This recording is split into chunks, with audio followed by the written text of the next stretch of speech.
Ladies and gentlemen, this is the Dark Zone, full of sadness, terror, regret, and a lot of people that look a lot like this.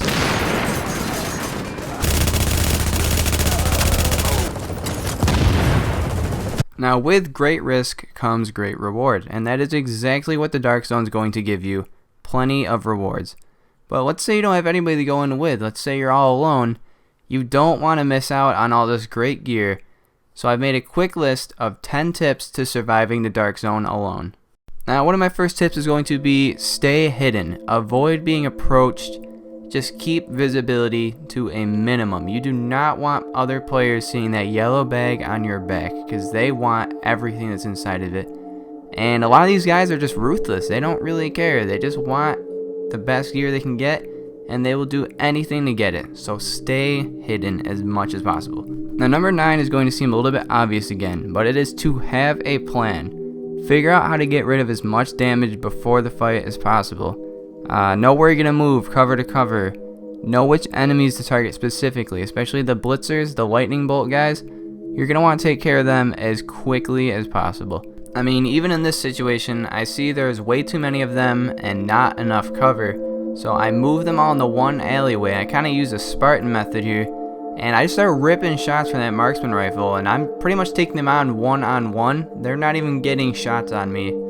Even if they are, I have plenty of distance between them to use a med kit if I need to. Number 8 is going to be map awareness. There are 6 zones in the Dark Zone, 6 being the hardest, 1 being the easiest. I recommend when you are alone, going probably 1 through 3. Do not go above that because it is very, very difficult to take on those large groups of enemies, especially that high of level by yourself. So number 8 is going to be map awareness. Now number 7 is going to be fine-tuning your abilities. Now when I say that, I mean to customize them to your specific needs. When you're alone, you use a lot more ammo due to the amount of enemies you have to take on by yourself. I recommend using this ammo cache health station. It replenishes your magazine when you reload inside of it, and it still heals you. Another big one is the damage boost you get from the tech wing. If you have to kill a rogue agent when you come across him, if he's chasing you down, it helps you get that little edge on him that you need. Now, speaking of rogue agents, number 6 is going to be avoid them at all costs, and also just avoid being rogue in general. A lot of these guys go around in groups. I mean, I've done it with some of my buddies. It's a lot of fun, but they just kind of pick out the singles and they really just rip you to shreds, and they're merciless. So I'm going to say avoid rogue agents at all costs. Don't go rogue. Don't put that big target on your back. And I mean, even in this situation, there's 3 of them. I got 2 of them down. I couldn't get a med kit. I don't know why I was mashing that button. But they just get the best of me. It was probably in my best interest, though, to just leave. So, avoid going rogue. Alright, so number 5 is going to be extract often. And I'm also going to add to it to do it with as few items as possible. I really sift through. I find like my 3 best things. And I get out of there. I don't want to have 9 really, really good items and get killed by a rogue agent. Because it's just really upsetting. Or when you get overrun by enemies. When you have all that really good gear. And it's right out in the open for everybody to see. It gets marked right on the map. Now number 4 is going to be fight or flight, and it's pretty easy to tell early on when a battle is yours and when it isn't. And I mean, you're missing shots, you're not in good cover, they're really moving up on you. Sometimes you just gotta drop back, walk away, just know when to leave a situation because dying is not worth it. You're gonna lose all that XP you just worked for. You're going to drop your gear, you're going to drop money, so just know when you should stay and fight or when you should go and just carry on. Number 3 is going to be make sure your gear is updated as much as possible. Make sure you're modding your gear.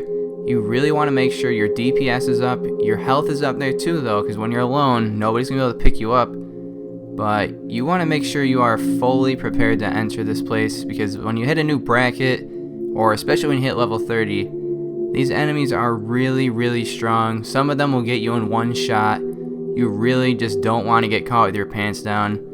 So update everything as much as possible. Number 2 is focused basically all on the bracketing system. There is 1 through 14.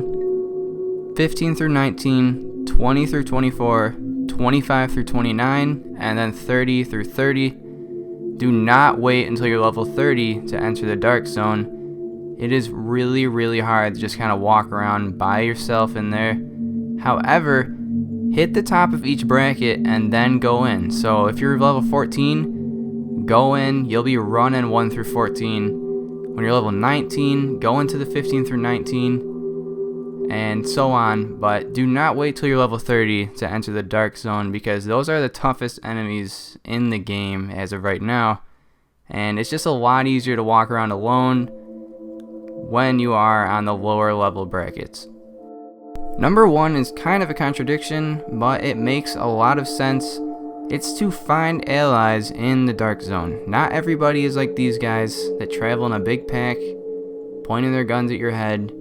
Sometimes you'll see that one guy running around doing his own thing as well, and it'd be a really good idea to just go up to him and see if he wants to join you. Not everybody wants to be going alone. In fact, I think nobody wants to be in the Dark Zone alone, especially when you're on those high levels, because once you go down, you're done, and there goes all your XP, there goes all your stuff. So go on social media, there's plenty of forums, see if somebody else will play with you, try to avoid being alone. That was my 10 tips for surviving the Dark Zone alone. Luckily, I have one more for you, that is to add me on PlayStation Network. Let's play in the Dark Zone together. I really like meeting new players, and it's just a lot of fun being in this area of the map. It's a whole new experience for me, and it's just, I'm loving this game so much so far. So if you like this video, give it a like, even subscribe to my channel, and there's plenty more to come. So have a great day, and I'll see you next time.